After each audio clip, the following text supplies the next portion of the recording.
I never expected my biggest commission to come from the very law firm that had been my family's pride for 3 generations. Then again, I never expected a lot of things about my life to turn out the way they did. My name is Alexandra Walker, and this is the story of how I turned my family's greatest disappointment into their most expensive revelation.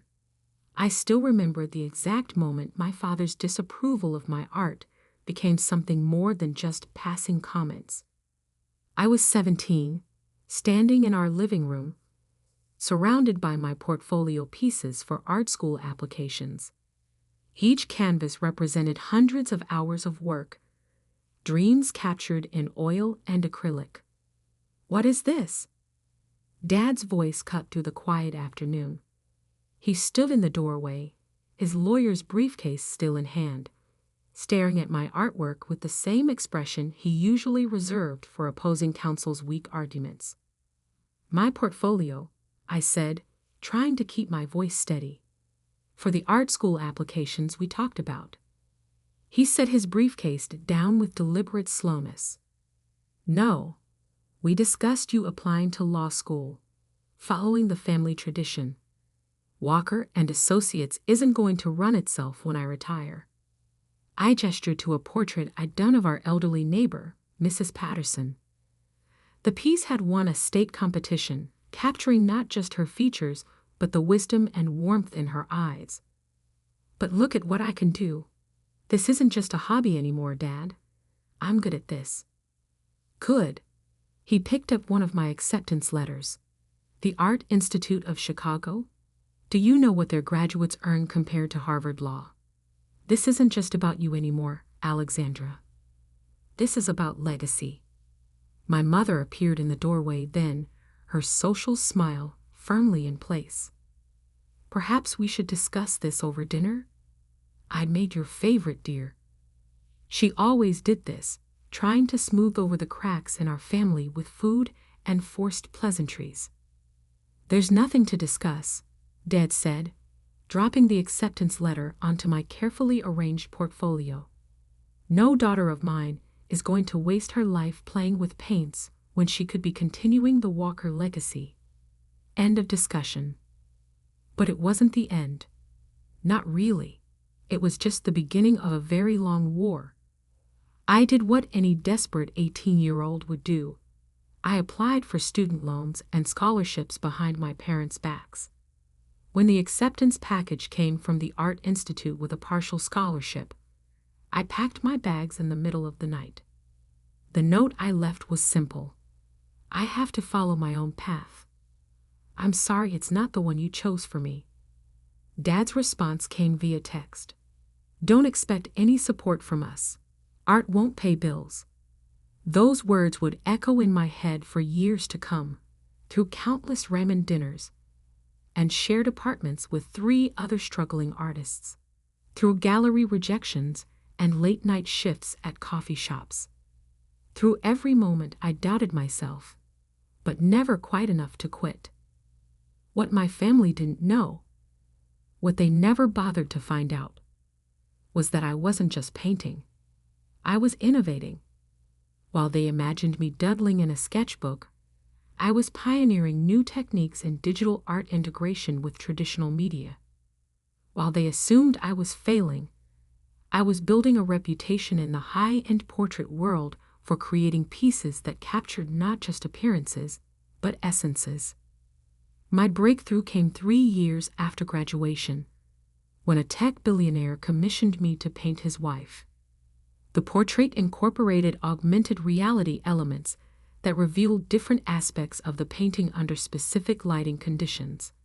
It made headlines in the art world, and suddenly, Alexandra Walker wasn't just another struggling artist. My rates went up, way up. The waiting list for commissions grew longer, but I kept my success quiet, working under my mother's maiden name, Kingston. Alexandra Kingston became known for portraits that told stories, that revealed hidden depths, that commanded prices that would have made my father's glass drop then too. I moved into a loft in Chicago's Gold Coast, but kept my parents' Christmas cards marked "Return to Sender." They'd made their choice. I'd made mine. Then came the email that would change everything. Dear Ms. Kingston, Walker and Associates is celebrating its 50th anniversary this year. We're interested in commissioning a centerpiece portrait for our main conference room, featuring the firm's 3 generations of leadership. Your unique style would be perfect for capturing our legacy of innovation in legal services. Best regards, William Thorne, Chairman, Anniversary Committee. I stared at my screen for a long time, a smile slowly spreading across my face. My father's firm, my grandfather's legacy. They had no idea they were reaching out to the very person they told would never succeed. I accepted the commission immediately, quoting my highest rate yet, $500,000. The response came within hours. They accepted without negotiation. The next email contained the reference photos I'd need, including a recent one of my father. He looked older than I remembered, more gray at his temples, but his eyes still held that same stern determination I'd grown up with. I set up my largest canvas and began to work. This wouldn't just be a portrait. It would be my masterpiece. Every brush stroke would tell a story, not just of Walker and Associates, but of the daughter they'd written off. As I worked, I thought about the unveiling ceremony that would come, about the moment they'd realize who Alexander Kingston really was, about that glass freezing halfway to my father's lips. But first, I had to create something undeniable, something that would force them to see not just the artist I'd become, but the success they'd refused to believe in. I worked for months, pouring everything I had into the piece. Every technique I'd pioneered, every innovation I'd developed. The portrait would show 3 generations of Walkers, but embedded within it were layers of meaning only visible under specific conditions, a testament to the hidden depths in every legacy. My phone rang constantly with calls from my old number. Mom, Dad, even my brother Michael, who'd followed the approved path to law school. I let them all go to voicemail. They'd see me soon enough. The week before the unveiling, I received another email from William Thorne. Ms. Kingston, the partners are extremely excited about the unveiling ceremony. We've arranged for press coverage and invited all our major clients. I trust everything is on schedule. Best regards, William. I attached a photo of the finished piece, carefully angled to hide its secrets while showing enough to impress. Right on schedule, I replied. I look forward to presenting it personally at the ceremony. Then I looked at my calendar. 7 days until the unveiling. 7 days until I walked back into Walker and Associates, not as the disappointment who'd run away to art school, but as Alexander Kingston, the artist whose work they paid $500,000 to acquire. I smiled, thinking of all those family dinners where they'd pointedly discussed Michael's law school success while ignoring my existence, of all the returned Christmas cards and blocked phone numbers. Art won't pay the bills, Dad had said. I glanced around my luxury loft, at the waiting list of commissions worth millions, at the portrait that would force them to finally see me. Sometimes the best revenge isn't about destroying someone's world. Sometimes it's about forcing them to see the one they refuse to acknowledge. The unveiling ceremony was in 7 days, and I was ready to show them exactly what art could pay for. The week before the unveiling was a masterclass in self-control. I arrived in Chicago 3 days early to supervise the installation of my portrait. The familiar skyline brought back memories, not all of them pleasant.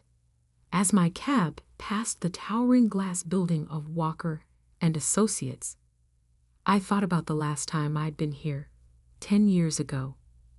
"Miss, we're here," the driver said, pulling up to the service entrance. I checked my reflection in my phone. Smooth blonde hair now styled in an elegant bob, designer suit in place of the paint-splattered jeans my family would remember. Alexander Kingston, successful artist, looked nothing like the rebellious Alexander Walker they'd written off. William Thorne met me at the entrance, all corporate polish and practiced charm. "Ms. Kingston, we're thrilled to have you here personally overseeing the installation. I'd insist on handling all my major pieces personally," I replied, watching the careful movement of my crated portrait. "The lighting has to be exact for the special elements to work properly." "Special elements?" His eyebrows rose. I smiled. "You'll see at the unveiling. Is Mr. Walker available? I'd like to discuss the placement." "Richard? He's in court this morning. But his son Michael is here. He's handling most of the anniversary arrangements." My heart skipped. Michael, my perfect older brother who'd followed Dad's path without question. Who'd stopped returning my calls the day I left for art school. "That would be fine," I said, keeping my voice neutral. Minutes later, I heard familiar footsteps behind me. "Miss Kingston? I'm Michael Walker." I turned, face carefully composed. He looked older, of course. More like Dad than ever in his tailored suit and conservative tie.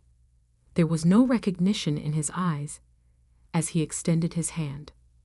"Please call me Alex," I said, watching for any flicker of awareness.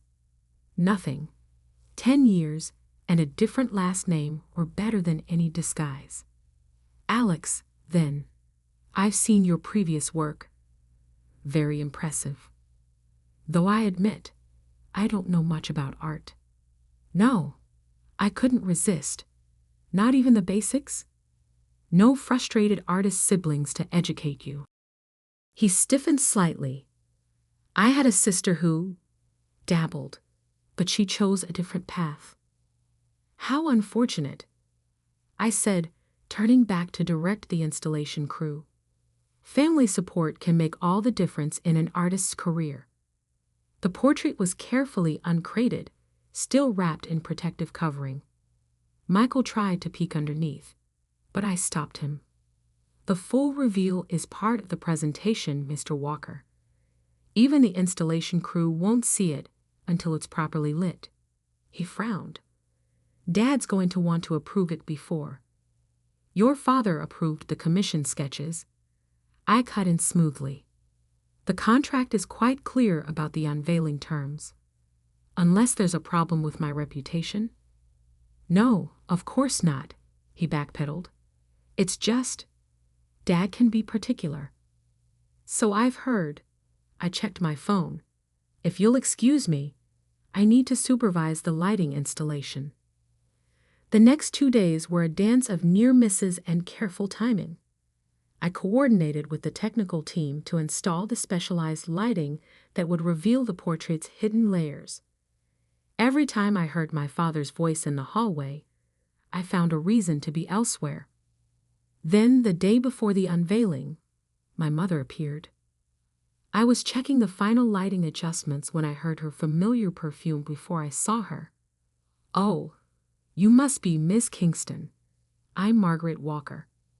She looked exactly the same, perfectly coiffed hair, expertly applied makeup, the kind of elegant outfit that screamed old money without trying.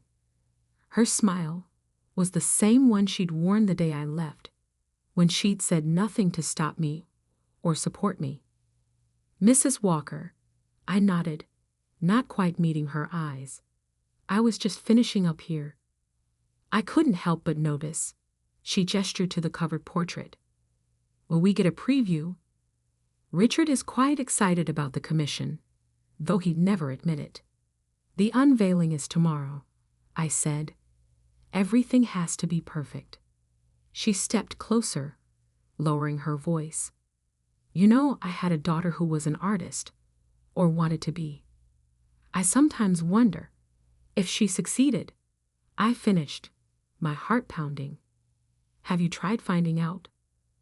Richard forbade it, she sighed. But I keep hoping one day I'll see her name in a gallery somewhere. I almost told her then. Almost said, Mom, it's me. I made it. But I remembered all the times she'd stood silently by while Dad crushed my dreams. All the chances she'd had to reach out after I left.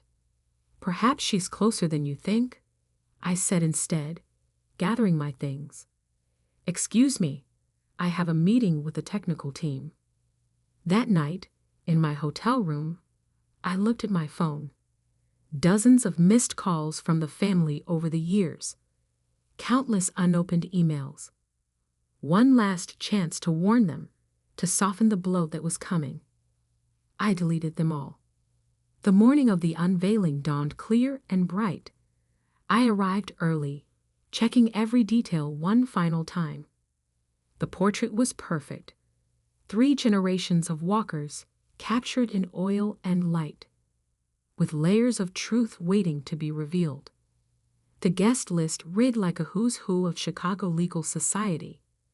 Every major firm would be represented. The press would be there. And in the front row, my family would watch as Alexander Kingston was revealed as the artist they dismissed. An hour before the ceremony, William Thorne found me in the conference room. Miss Kingston? A slight change of plans. Mr. Walker. Richard would like to meet with you privately before the unveiling. My breath caught. I don't think. He insists, William said apologetically. He's in his office now. I stood frozen for a moment, then straightened my spine. Fine. Let him see me first. Let him understand exactly what he'd thrown away. The walk to his office felt like walking through memory. How many times had I visited him here as a child, dreaming of the day I'd make him proud? The nameplates on the doors had changed, but his was the same. Richard Walker, managing partner. I knocked once, then opened the door. He stood at the window, exactly as I remembered. Tall, imposing, the very image of legal authority. He turned as I entered, and for the first time in 10 years, I looked my father in the eye. Miss Kingston, he said, extending his hand. Thank you for accepting our commission. I've heard remarkable things about your work. I shook his hand, feeling the familiar callus on his trigger finger from years of skeet shooting. He hadn't recognized me either. The pleasure is mine, Mr. Walker. Your firm's legacy deserves nothing less than my best work. Yes, legacy. He walked to his desk, picking up a familiar frame. My high school graduation photo. Legacy is everything in a family business. I hope the portrait reflects that. Oh, it will? I assured him. Every hidden detail, every layer of truth. It's all there. He frowned slightly at my tone. Hidden details? You'll see soon enough. I checked my watch. The unveiling is in 45 minutes. I should finish my preparations. Of course, he set the photo down. Just one thing. I noticed you sign your work with just A. Kingston. Any particular reason? I paused at the door. Sometimes, Mr. Walker, the names we choose matter more than the ones we're given. I left him puzzling over that, my heart racing. In less than an hour, everything would change. The portrait would be unveiled, and with it, every carefully constructed wall between Alexander Kingston and Alexandra Walker would crumble. The conference room was filling up as I made my final checks.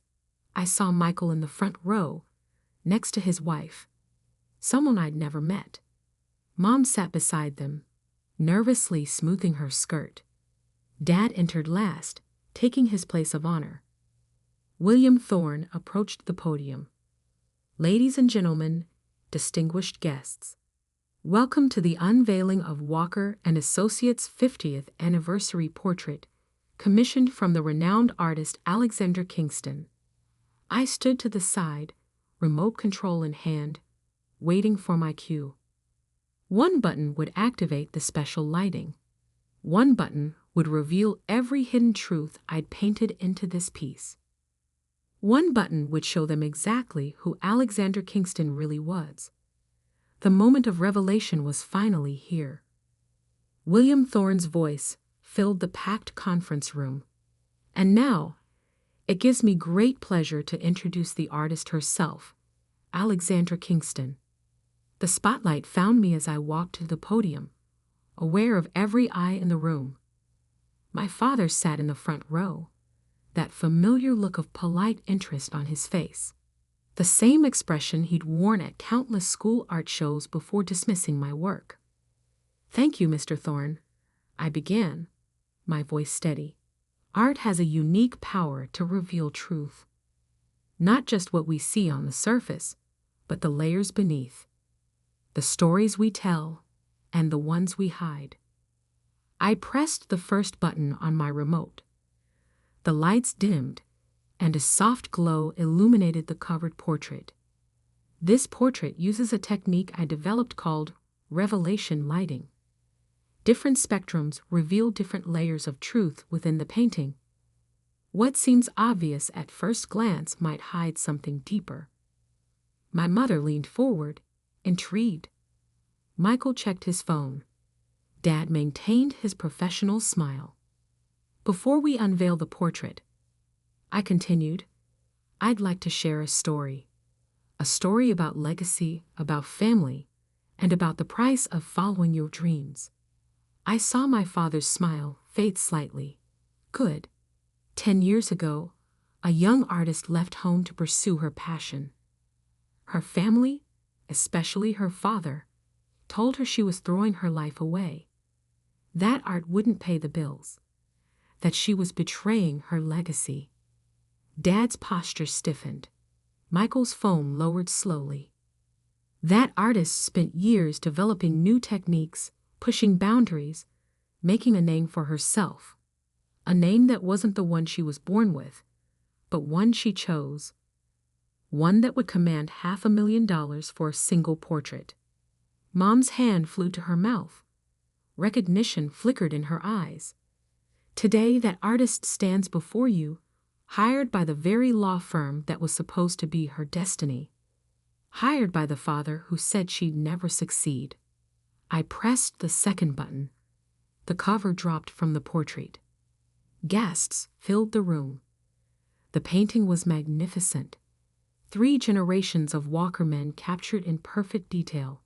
My grandfather, stern but proud.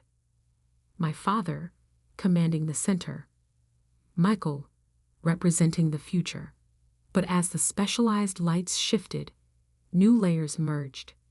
Hidden in the brushstrokes were scenes from the firm's history, cases won and lost, moments of triumph and scandal, and woven throughout, almost invisible until the right light hit it. The signature, Alexandra Walker, repeated in tiny, precise strokes. For those wondering, I said into the stunned silence, yes, Alexandra Kingston is Alexandra Walker, the daughter who chose art over law, the failure who now charges more for one portrait than a first-year associate makes in 3 years. Dad's glass of champagne froze halfway to his lips, the same way I'd imagined it would, the same way I'd painted it in one of the portrait's hidden layers. "Dad," I said, looking directly at him for the first time. "Art does pay the bills. Quite well, actually." The room erupted in murmurs. Camera flashes popped. My mother was crying silently. Michael looked like he'd been slapped.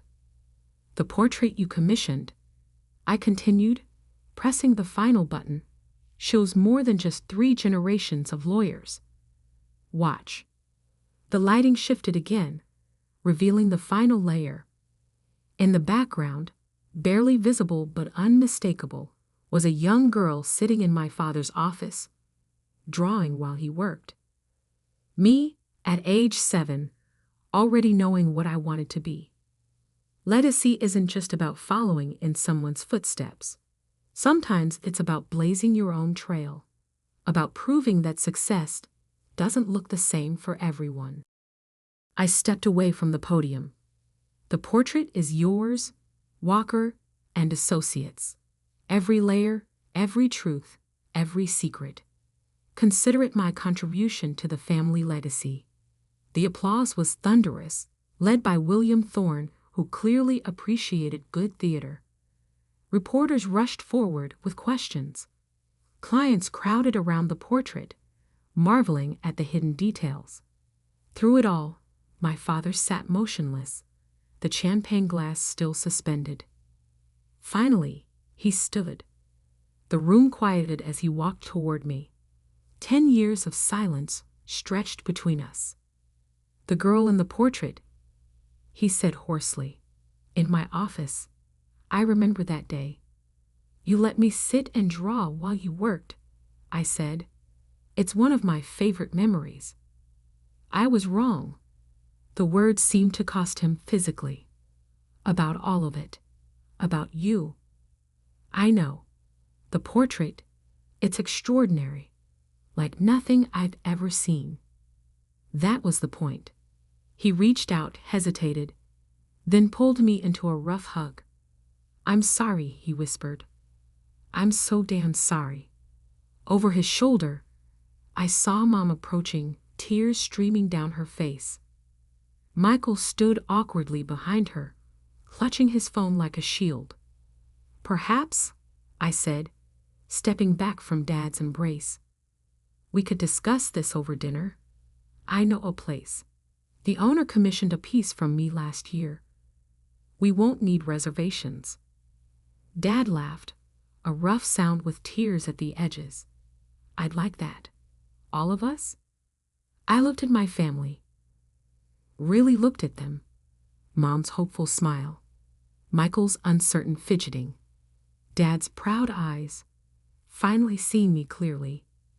"Yes," I said. "All of us. We have 10 years to talk about. And Dad?" "Yes?" "Bring your checkbook. I have a waiting list of clients, but I might be persuaded to bump family to the front of the line. For the right price, of course." His startled laugh was genuine this time. "Art really does pay the bills, doesn't it?" "Every single one," I smiled, "with plenty left over for paint." Later that night, sitting around a table with my family for the first time in a decade, I watched them study photos of my work on their phones. Mom couldn't stop touching my hand.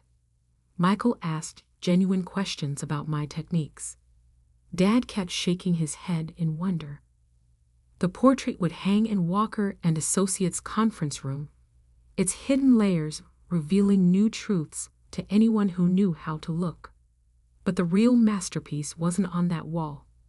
It was here, in this moment, in the restoration of what was broken, in the recognition that success isn't measured by following someone else's path, but by being brave enough to paint your own.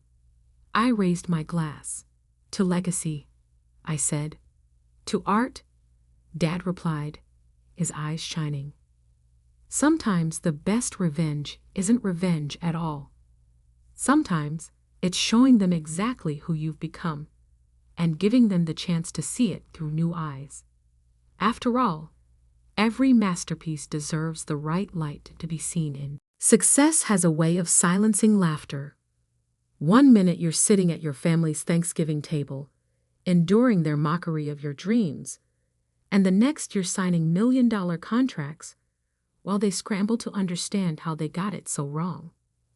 That's how it was for me, Olivia Mitchell, founder and CEO of Secure Stack Solutions. Though my family still saw me as their wayward daughter who'd thrown away her stable accounting career to chase some tech fantasy. "More turkey, Michael." Mom beamed at my older brother, who sat at his usual place of honor at the table. Michael, the golden child, the Harvard MBA who'd landed a cushy executive position at Anderson Global, one of the largest consulting firms in the country. "The vegetables for Olivia," Dad added, barely glancing my way. "She needs to save money now that she's, what are you calling it? An entrepreneur." The way he said it made it sound like a dirty word. I pushed my green beans around my plate, remembering the morning's investor meeting. The one where I'd presented my cybersecurity platform to a room full of venture capitalists. The one my family didn't know about, because they'd stopped asking about my work months ago. "Actually, I started, but Michael cut me off."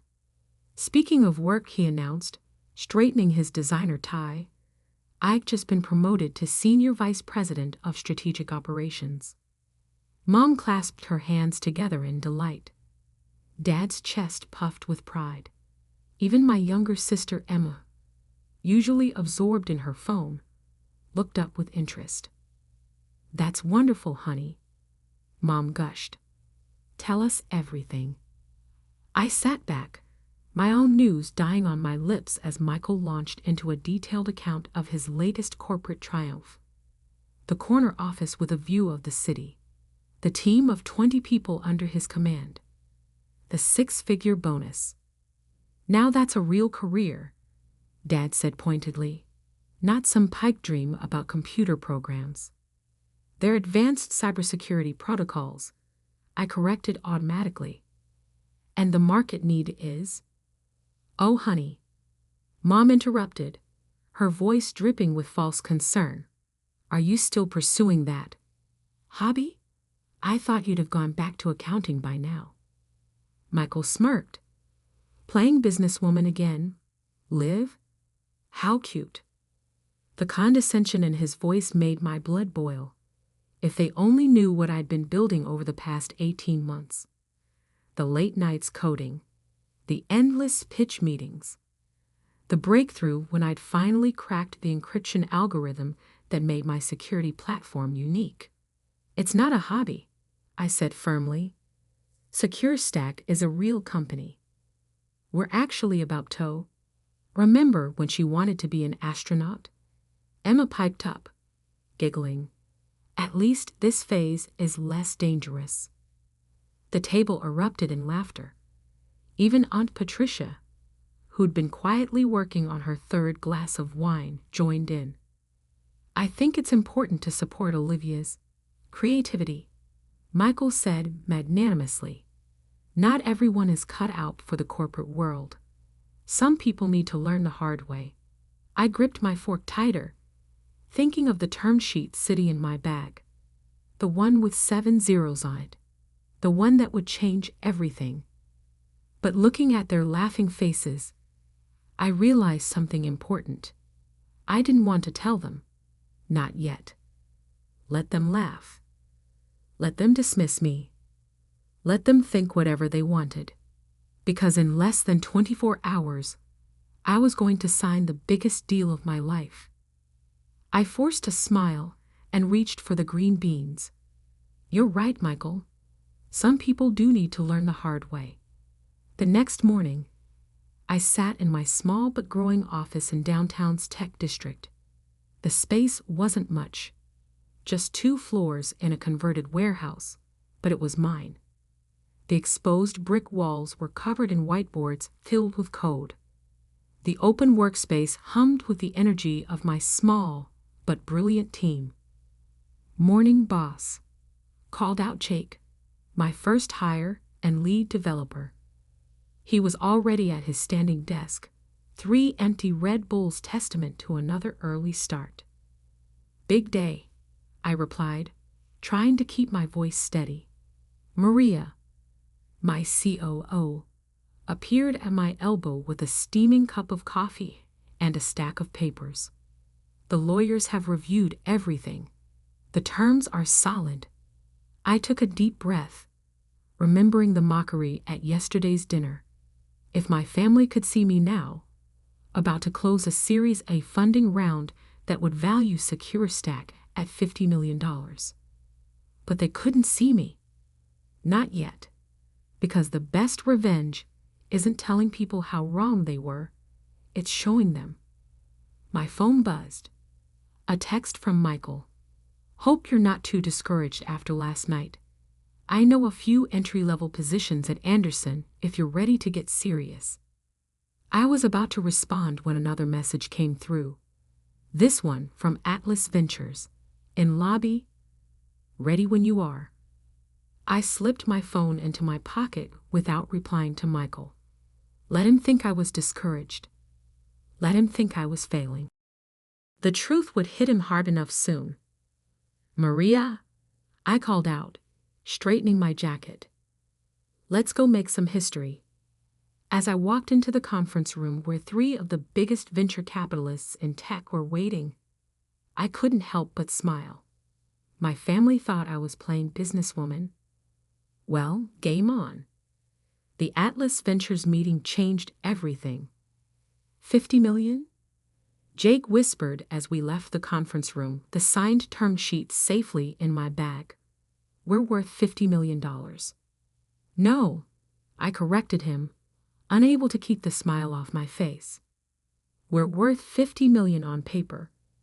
Now we have to prove we're worth even more. The next few months were a blur of activity. The funding announcement made waves in the tech industry. SecureStack Solutions raises $15 million, Series A to revolutionize cybersecurity. Read the TechCrunch headline. My inbox flooded with congratulations from former colleagues, college friends, and suddenly interested recruiters. But not a word from my family. I hadn't told them about the funding, hadn't mentioned the press coverage, hadn't breathed a word about how SecureStack was now being called the next big thing in enterprise security. Instead, I focused on growth. We moved from our converted warehouse to a full floor in a downtown high-rise. My team expanded from 12 people to 50, then 100. Maria hired a PR team, a sales force, and enough developers to build out our platform's next phase.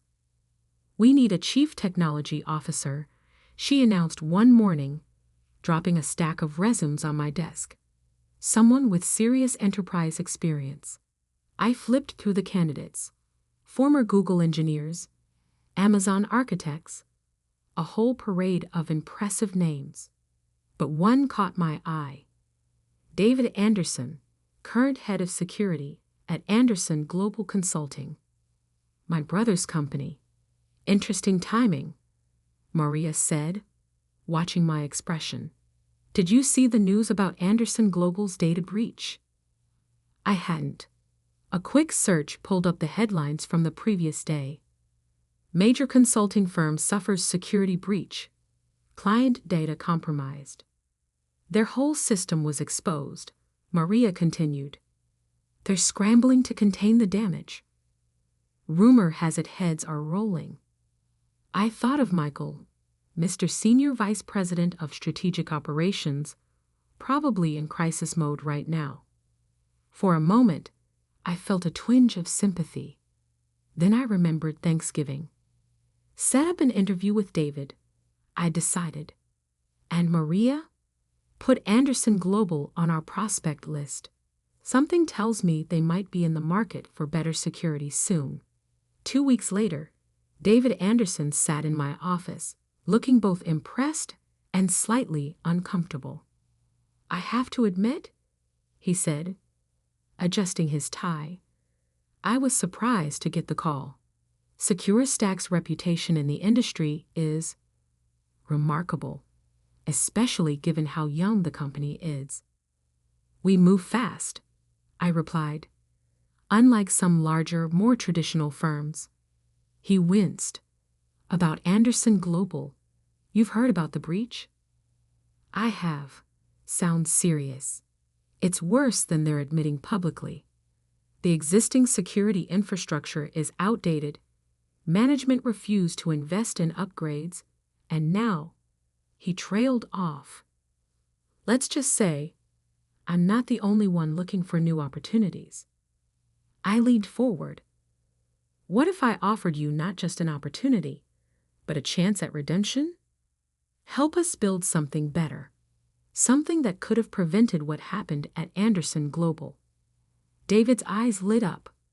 You know, he said slowly, your solution is exactly what they need right now. Have you considered? We have. I cut him off. But large consulting firms aren't really our target market at the moment. We're focused on more forward-thinking clients. The message was clear.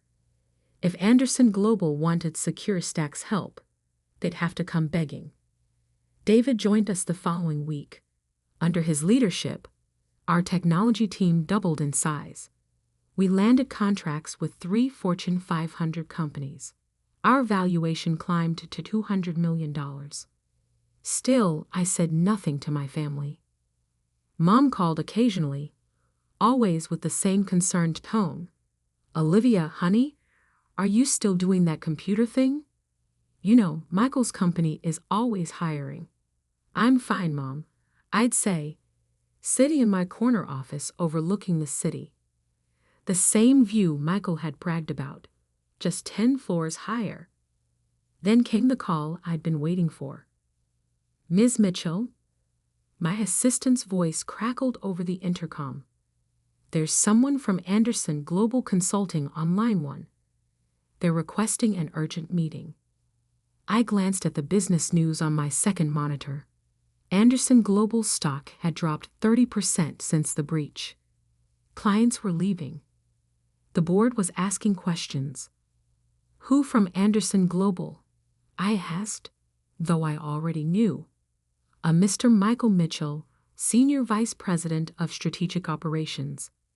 My brother? Finally. Tell him, I said, savoring each word, that my calendar is quite full. But my junior associate might be able to fit him in next week. His assistant says it's extremely urgent. He's willing to come to our office immediately. I thought about all the times Michael had talked over me at family dinners, all the condescending comments about my hobby, all the smirks and eye rolls when I tried to explain my vision. Next week, I repeated firmly, and make sure he goes through all the proper channels. Every single one. As I hung up, my phone buzzed with a text from Mom. Honey, are you free for dinner tomorrow? Michael has some exciting news about his company, and we'd love for you to be there. Maybe he can give you some business advice. I looked around my office, at the awards lining the walls, the industry recognition, the framed magazine covers featuring Secure Stack's meteoric rise. Sorry, I texted back. I have a board meeting tomorrow. Maybe another time. Let them keep thinking I was playing businesswoman. The game was about to get a lot more interesting. The following Wednesday, I watched through my office window as my brother stepped out of his town car in front of our building. Even from 30 floors up, I could see his uncertainty as he stared at the Secure Stack logo dominating the entrance. He's here, my assistant announced through the intercom. Send him to the junior associate conference room, I replied. I'll be there shortly. I took my time, reviewing the latest product metrics on my tablet, while Michael cooled his heels in our smallest meeting space. After 20 minutes, just long enough to make a point, I headed down. Through the glass walls, I could see him pacing, his designer suit slightly rumpled, his usual polished demeanor showing cracks. He was muttering into his phone. No, Dad, I'm telling you, this place is massive. Why didn't we know about? Yes, I understand the board is angry, but if we can just hold on, she's here. I pushed open the door, and Michael's phone nearly slipped from his hand. Olivia? He looked like he'd seen a ghost. What are you? This is Secure Stack. Welcome to my hobby, I said coolly, settling into a chair. I hear Anderson Global is having some security issues. He stared at me, then at the awards lining the walls, then back at me. This is your company? You're the CEO everyone's been talking about. Surprised? But he sputtered. At Thanksgiving, you were just playing businesswoman. I finished for him. Please, sit down. I'm sure you didn't come here to discuss holiday memories.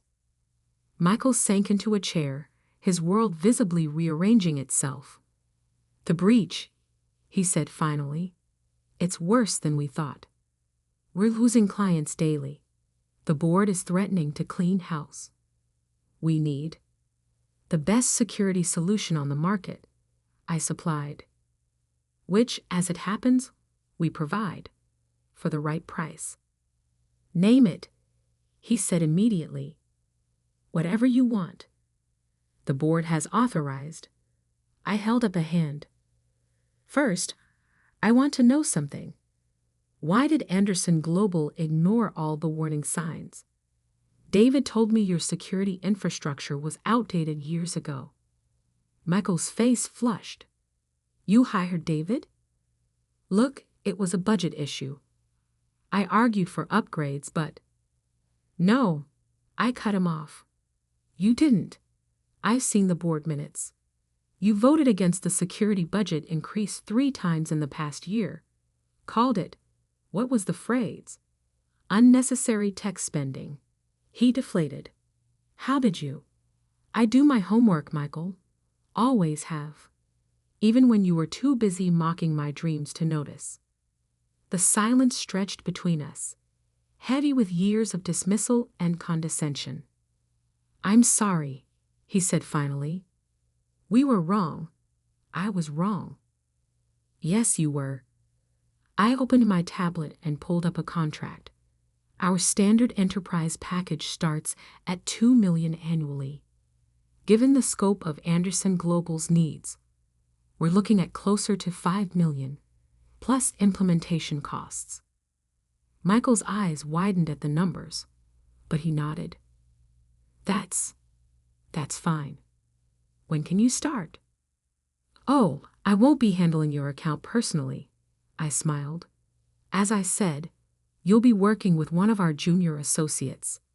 Anderson Global will be our smallest client after all. Smallest? He looked stunned. But we're a Fortune 500 company. And we protect half of the Fortune 100, I replied. Like I said, homework. Just then my phone buzzed. A text from Mom. Honey, Michael missed family dinner tonight. He said something about a work emergency. I hope everything's okay with his company. I showed Michael the text. Should I tell her, or would you prefer to? He ran a hand through his hair, looking suddenly older. Can we keep this between us? Just until you're ready to admit you need your little sister's help? I finished. Fine, but I want something in return. Anything. Next time I'm at family dinner talking about my company, you sit there and listen. No interruptions, no condescension, no playing businesswoman comments. Deal? He nodded slowly. Deal. After Michael left, clutching the contract and looking shell-shocked, I called Mom. About Thanksgiving dinner next week, I said. I'll be there. And I have some news to share. Oh, honey, that's wonderful, she gushed. You know, if it's about a job, Michael might be able to. Actually, I cut her off. It's about my company. We just landed a major new client. You might have heard of them, Anderson Global Consulting. The silence on the other end was deafening. 3 days later, David forwarded me an internal Anderson Global email announcing a major new security partnership. At the bottom was a note. All inquiries should be directed to our account manager at Secure Stack Solutions. I had it framed and hung it in my office, right next to the magazine covers. The following Thursday, I sat at my parents' Thanksgiving table again. This time, when Mom asked Michael about work, he just said quietly, "Why don't we let Olivia tell us about her company first?" Dad nearly choked on his turkey. I smiled, took a sip of wine, and began to tell them about my little hobby. The one that now protected billions in assets, employed hundreds of people, and had just saved their precious Michael's career. Success, as it turns out, does more than silence laughter. Sometimes it changes the whole conversation. That evening, as I was leaving, Michael caught me by my car. "The board approved the contract," he said. "Full amount." "I know," I replied. "The paperwork came through this morning." He shuffled his feet. "Listen, Liv. There's a position opening up. Head of Innovation. It could be good for both companies if—" "Michael," I cut him off. "I'm not interested in working for Anderson Global. I'm quite happy running my own billion-dollar company."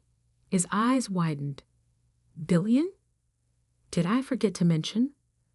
We just closed our Series B, $200 million, at a $1.5 billion valuation." I unlocked my car. "But don't worry, I'm sure Mom and Dad will still be more impressed by your corner office." As I drove away, I caught his reflection in my rearview mirror, standing there in the driveway looking lost. Part of me felt a twinge of sympathy, but a bigger part remembered all those years of mockery and dismissal. Sometimes the best revenge isn't just success. It's success they can't ignore, can't dismiss, and most importantly, can't live without. The next morning, I walked into my office to find a gift basket from Anderson Global's board of directors, thanking SecuriStack for our crucial partnership in these challenging times. I had Maria send it to the break room for the team to enjoy. After all, success tastes sweetest when shared. Well, almost sweetest. The look on Michael's face when he has to attend quarterly security reviews with our junior associate? That might taste just a little bit better. Success has a way of silencing laughter. One minute you're sitting at your family's Thanksgiving table, enduring their mockery of your dreams, and the next you're signing million-dollar contracts while they scramble to understand how they got it so wrong. That's how it was for me, Olivia Mitchell, founder and CEO of SecuriStack Solutions. Though my family still saw me as their wayward daughter who'd thrown away her stable accounting career to chase some tech fantasy. "More turkey, Michael." Mom beamed at my older brother, who sat at his usual place of honor at the table. Michael, the golden child, the Harvard MBA who'd landed a cushy executive position at Anderson Global, one of the largest consulting firms in the country. "The vegetables for Olivia," Dad added, barely glancing my way. "She needs to save money now that she's—" "What are you calling it?" "An entrepreneur." The way he said it made it sound like a dirty word. I pushed my green beans around my plate, remembering the morning's investor meeting. The one where I'd presented my cybersecurity platform to a room full of venture capitalists. The one my family didn't know about because they'd stopped asking about my work months ago. Actually, I started, but Michael cut me off. "Speaking of work," he announced, straightening his designer tie, "I've just been promoted to Senior Vice President of Strategic Operations." Mom clasped her hands together in delight. Dad's chest puffed with pride. Even my younger sister Emma, usually absorbed in her phone, looked up with interest. "That's wonderful, honey," Mom gushed. "Tell us everything." The Blackwood mansion always looked most imposing at sunset. 3 stories of old money and older secrets, casting long shadows across manicured lawns that I'd spent countless hours maintaining. For 3 years, I'd walked through that service entrance, head down, playing the role they'd assigned me. But today, everything would change. My name is Olivia Morgan. At least, that's what my birth certificate says. But the truth about my name, like everything else in this story, wasn't quite what it seemed. I still remember my first day working at the mansion. August 15th, 2022. The humidity was suffocating, making my uniform stick to my skin as Mrs. Reynolds, the head housekeeper, gave me the tour. The Blackwoods expect perfection, she'd said, her steel-gray hair pulled into a severe bun. Mr. James Blackwood built this fortune from nothing. Now his son Harrison runs the family's investment firm, and he's just as particular as his father. I'd nodded, memorizing every detail while hiding the real reason I'd taken this job. Yes, Mom, I understand. You'll start with the guest quarters. Work your way up to the main house if you prove yourself. What Mrs. Reynolds didn't know, what none of them knew, was that I'd spent months orchestrating this moment. The previous experience on my resume? Carefully crafted fiction. The glowing references. Paid actors with burner phones. Every detail planned to get me inside these walls. Because 3 years ago, I'd found a letter in my mother's belongings after she passed away. A letter that changed everything I thought I knew about my life. My dearest Elizabeth, if you're reading this, I'm gone.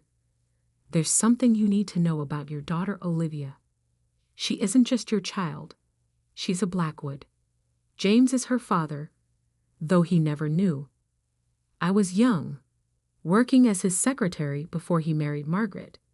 When I told him I was pregnant, he paid me to disappear.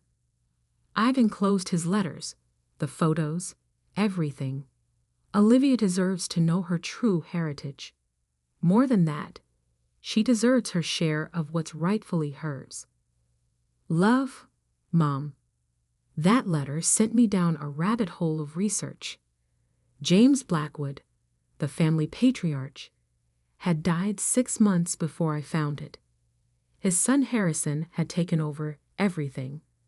The business, the estate, the family legacy. My supposed half-brother, living in luxury while Mom and I had scraped by. But James had left something else, a stipulation in his will that would change everything. The bulk of his $400 million estate would be divided among his biological descendants, following a mandatory DNA test at the 5-year mark after his death. Harrison and his children were so confident in their position, they barely paid attention to this detail. They should have. I worked my way up quickly, just as I'd planned. Within 6 months, I was assigned to the main house. Within a year, I was trusted with Harrison's private study, the same study where James had once seduced my mother. Girl. Harrison would snap his fingers when he wanted something, never bothering to learn my name. Coffee, black. I'd bring it silently, watching him work at the massive mahogany desk that had belonged to his father. My father. His resemblance to the photos I'd found was striking. Same sharp jaw, same cold blue eyes. Eyes I saw every morning in my mirror. His wife Victoria was worse. The help is getting sloppy. She'd complain over breakfast, loud enough for me to hear as I refilled water glasses. Really, Harrison? We should replace them all. Their children were cut from the same cloth. Thomas, the oldest at 25, who treated the staff like furniture. Emma, 23, who once accused me of stealing her jewelry, only to find it in her gym bag. And Michael, 19, who at least occasionally said, "Thank you." But it was Margaret, James's widow, who interested me most. She spent her days in the conservatory, tending to her orchids, occasionally studying me with an odd expression. "There's something familiar about you," she said one day as I watered her plants. "Have we met before?" "No, ma'am," I'd replied, careful to keep my face turned away. I just have one of those faces. I spent 3 years watching them, learning their routines, their secrets. I installed tiny cameras in the study, the dining room, anywhere they might discuss family business. Not illegal. The house security system gave them notice they were being recorded. They just never imagined the maid would have access to the footage. I learned that Harrison was embezzling from the company, that Victoria was having an affair with her tennis instructor, that Thomas had a gambling problem he was hiding from the family. Every secret, every indiscretion, carefully documented and saved. Not for blackmail. I didn't want their money. I wanted what was rightfully mine. My inheritance. My place in the family that had thrown my mother away. The 5-year mark was approaching. The DNA test requirement would soon be activated. But I needed more than just proof of my paternity. I needed leverage to ensure they couldn't bury the truth like they had before.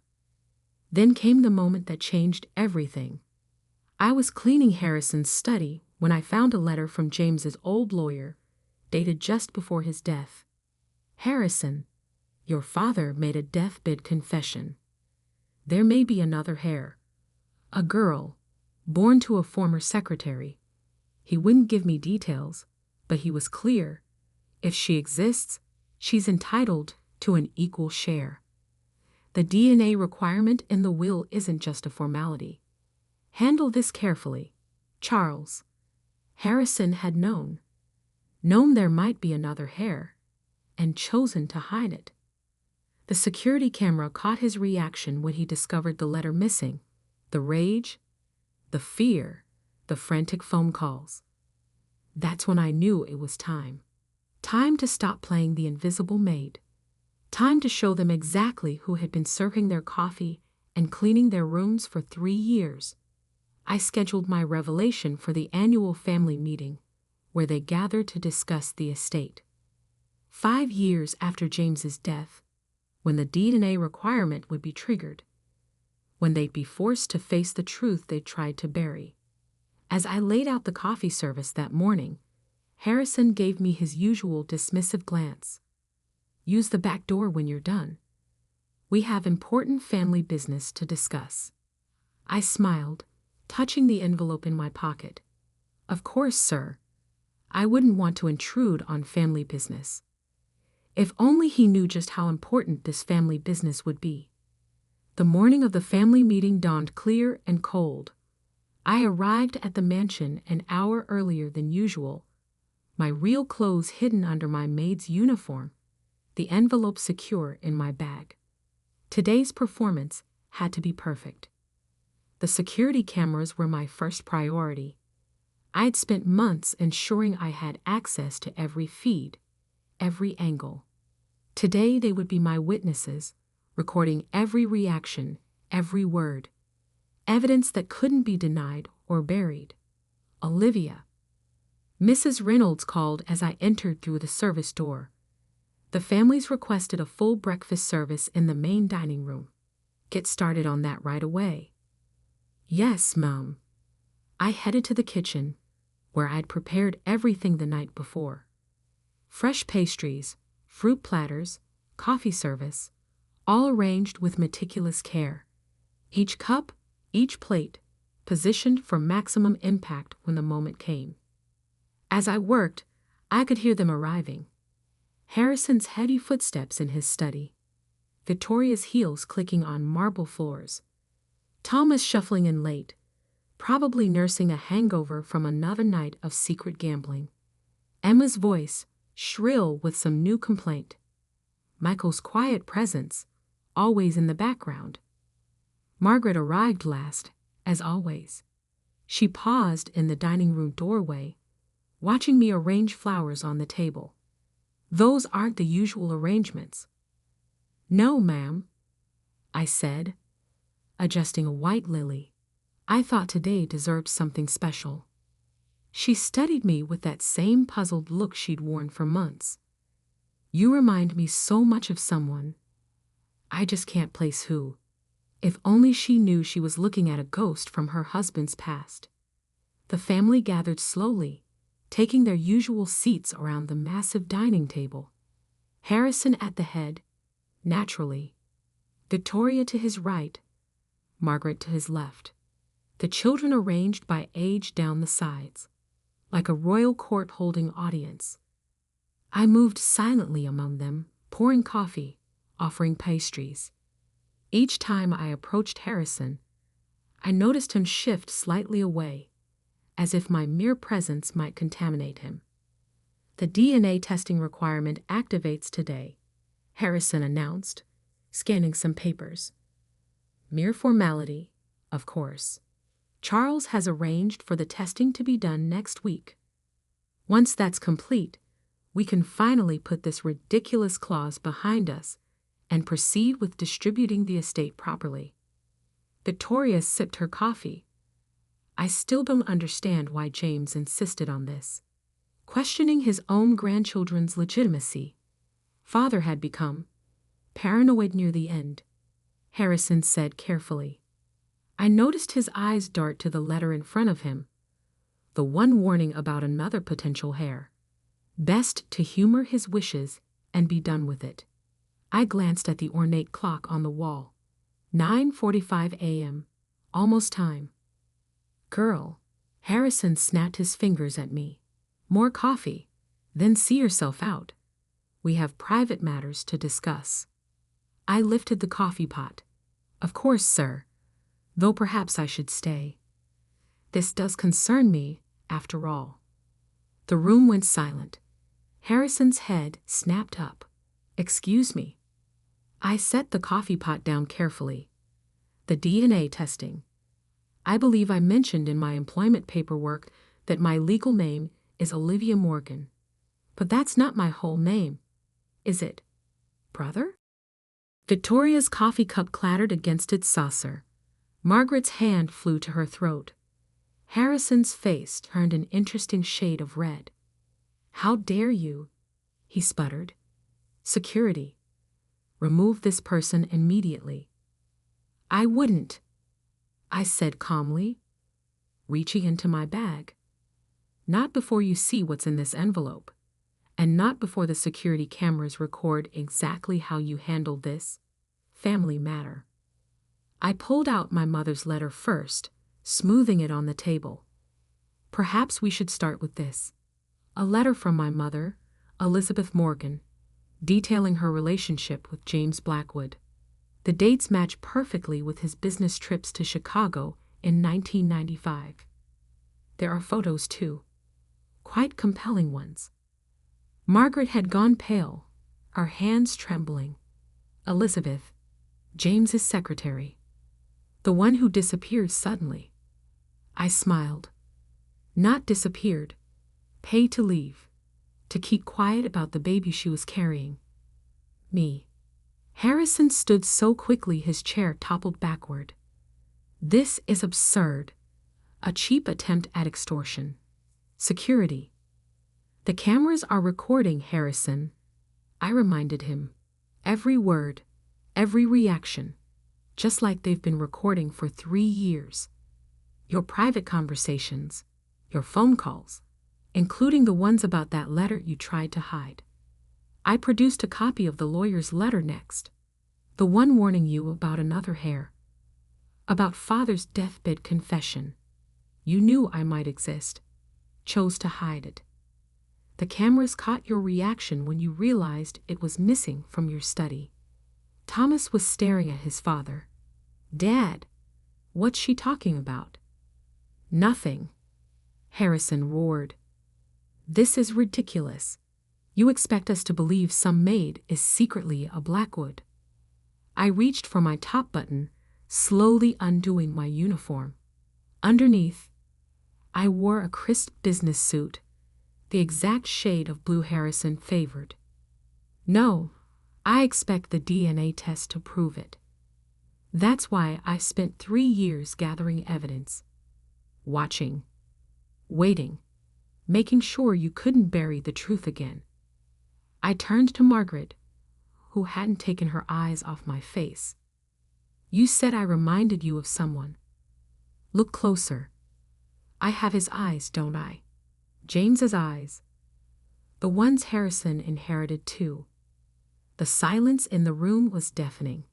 Victoria looked like she might faint. Michael was staring at me with a mix of horror and fascination. Emma had her phone out, probably trying to text their lawyers. The DNA test is happening today, I continued. I've already arranged it with the estate lawyers. They're waiting in the East Parlor, and I've made sure every reputable lab in the state has copies of my evidence. No chance of accidents with the samples. Harrison's face had gone from red to white. You can't. Can't what? Claim my rightful inheritance? My place in this family? Strange how quick you are to deny it. Almost like you've known all along that father had another child. I pulled out my final piece of evidence, a recording from Harrison's study, dated just months after James's death. His voice, crystal clear. If that girl ever shows up, bury it. I don't care how. The estate is mine. All of it. The security cameras whirred softly, capturing every moment. Every shocked face, every guilty glance. Now then, I said, taking off my maid's uniform completely and draping it over a chair. Shall we discuss how this is going to work? As a family? The DNA test results would arrive in less than an hour. But looking at their faces, I knew they already believed. The truth they tried to hide had been serving them coffee for 3 years. Watching, waiting for this exact moment. And this was just the beginning. The hour waiting for the DNA results felt like an eternity. The Blackwood family sat in stunned silence in the drawing room, each lost in their own thoughts. The only sound was the gentle whir of security cameras, still faithfully recording every moment.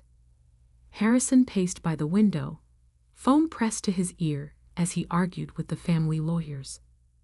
What do you mean you can't stop it? I don't care about the will's requirements. They can't stop it, I interrupted, sitting comfortably in James's old leather chair. I made sure of that. Every reputable lab has my DNA profile. Every piece of evidence is backed up in multiple locations. Even if you somehow corrupted today's test, I just demand another. Victoria dabbed her eyes with an embroidered handkerchief. This is impossible. You can't expect us to believe that your perfect family has a secret. I smiled. Like Thomas's gambling debts? Or your tennis lessons that last 3 hours, but only bill for 1? Thomas choked on his drink. Victoria went pale. Oh yes. I know everything. I continued. 3 years is a long time to watch a family, to learn their secrets. The cameras catch so much, especially when no one thinks the maid is smart enough to access them. Margaret hadn't moved from her chair, her eyes fixed on my face. Elizabeth, she whispered. I remember her now. James was different after she left. Angry. Now I know why. A knock at the door made everyone jump. Charles Weber, the estate lawyer, entered holding an envelope. The results, he said gravely, as required by James Blackwood's will, tested against samples from all potential heirs. Harrison lunged for the envelope, but Charles held it away. As the independent executor, I'll read the results. The room held its breath as he opened the document. The DNA analysis confirms. Charles adjusted his glasses. Olivia Morgan is, with 99.9% certainty, the biological daughter of James Blackwood. The security cameras caught it all. Harrison collapsing into a chair. Victoria's muffled sob. Thomas and Emma exchanging panicked looks. Michael's quiet. I knew she looked familiar. But it was Margaret's reaction that surprised me. She stood slowly, walked across the room, and took my hands in hers. You have his eyes, she said softly. I should have seen it sooner. Should have questioned why he changed his will, insisted on the DNA tests. He knew. At the end, he knew about you. The will's terms are clear, Charles continued. The estate is to be divided equally among all biological descendants of James Blackwood. Given these results, that means a four-way split between Harrison, Olivia, and Harrison's two biological children. 2. Victoria's voice cracked. But we have 3. Michael's DNA, Charles paused delicately, shows no biological relationship to the Blackwood line. Victoria's face crumpled. Michael stood up, oddly calm. I've known for years, Mother. Found my original birth certificate when I was 16. Another secret exposed. The cameras recorded Victoria's tears, Harrison's shocked stare, the way the perfect family facade cracked completely. Well, I said into the silence. Shall we discuss the new arrangement? I have some suggestions about the company's future, particularly regarding those irregular transfers you've been making, Harrison. He slumped in defeat. What do you want? Everything I'm entitled to. My share of the estate. A seat on the board. Public acknowledgement of my identity. I leaned forward. But most importantly, I want you to understand what it feels like to be powerless. To be treated as less than human. To be told to use the back door. Standing, I smoothed my suit, the one I'd chosen to match Harrison's. The cameras have recorded everything. Your reactions prove you knew about me, tried to hide my existence. That's inheritance fraud. Not to mention the evidence of embezzlement, tax evasion, and various other creative accounting practices I've documented. I turned to Charles. The estate's forensic accountants should review everything from the past 5 years. Every transaction, every transfer. I'm sure they'll find it enlightening. Harrison broke. You'll destroy this family. No, you did that. By treating people like they were beneath you. By thinking your position made you untouchable. I gestured around the room. Look how well that worked out. Over the next few hours, agreements were drawn up. Legal documents signed. My identity as Olivia Blackwood officially acknowledged. The estate would be divided as specified in the will, the company placed under independent audit. New board members appointed to oversee operations. Margaret insisted I move into the east wing of the mansion. Your birthright, she called it. Michael, freed from pretending to be a Blackwood, accepted a position managing one of the charitable foundations. Thomas and Emma had to adjust to their reduced inheritance, but the family's wealth was still substantial enough to maintain their lifestyle, minus the gambling and secret affairs. Harrison fought every change, of course. But with the evidence I'd gathered, he had no choice but to accept the new reality. 1 month later, I sat in James's old study, my study now, looking through a photo album Margaret had found. Pictures of my father in his younger days, including several with my mother. They looked happy in love, until family expectations and social status tore them apart. A knock at the door interrupted my thoughts. Margaret entered, carrying a small box. I found these in James's personal safe, she said.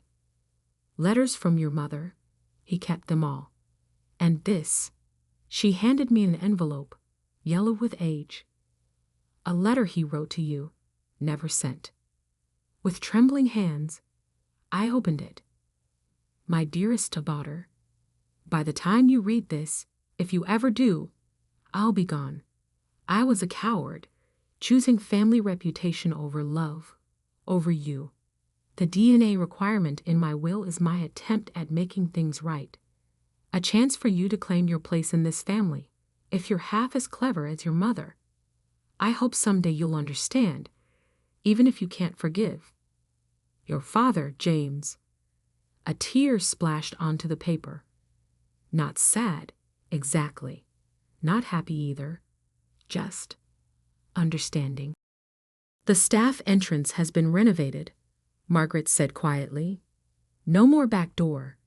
Everyone uses the main entrance now. I smiled. Good. Though I think I've proven the most important lesson already. Oh, it's not which door you use to enter. It's what you do once you're inside. The security cameras kept recording, witnessing this new chapter in the Blackwood family history. A history that now included all of its members, even the ones who'd once been told to use the back door. Sometimes the best revenge isn't about destroying a family. Sometimes it's about forcing them to become better than they were, to acknowledge their mistakes, face their secrets, and maybe, just maybe, learn to be the kind of family they should have been all along. As for me, I had claimed my birthright, exposed the truth, and changed the power dynamics forever. But sitting in that study, holding my father's letter, I realized something important. The real victory wasn't in the money or the status. It was in finally belonging. Not as the maid who served coffee, but as Olivia Blackwood, the daughter who came back to claim her place, and in doing so, forced an entire family to confront their own reflection. The cameras could stop recording now. This story's ending had already been written, not in DNA tests or legal documents, but in the simple truth that sometimes justice comes dressed in a maid's uniform, serving coffee and waiting for exactly the right moment to pour out something much stronger than revenge.